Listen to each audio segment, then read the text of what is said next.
السلام عليكم ورحمة الله متابعينا الكرام.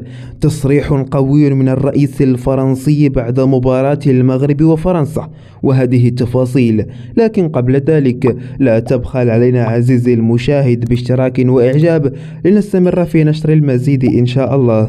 مباشرة بعد نهاية مباراة يوم أمس الأربعاء، والتي عرفت إقصاء المنتخب المغربي على يد المنتخب الفرنسي، توجه الرئيس الفرنسي إيمانويل ماكرون إلى غرفة ملابس المنتخب المغربي، حيث ألقى خطابا أمام اللاعبين والأطقم المرافقة، حيث قال: أنا سعيد جدا بالأداء الذي قدمتموه في هذه المسابقة، ووصولكم لدور نصف النهائي علامة توحي بأنكم منتخب قوي ولا يمكن أن يستهان به.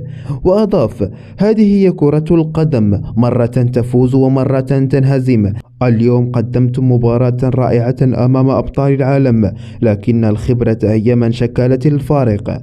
أنتم تملكون مدربا من الطراز الأول، أمامكم مسابقة كأس إفريقيا، وأنا متيقن أنكم ستكونون الأبطال. وختم ماكرون خطابه بالتصفيق وعناق كل اللاعبين: كان هذا كل ما لدينا، دمتم في حفظ الله ورعايته.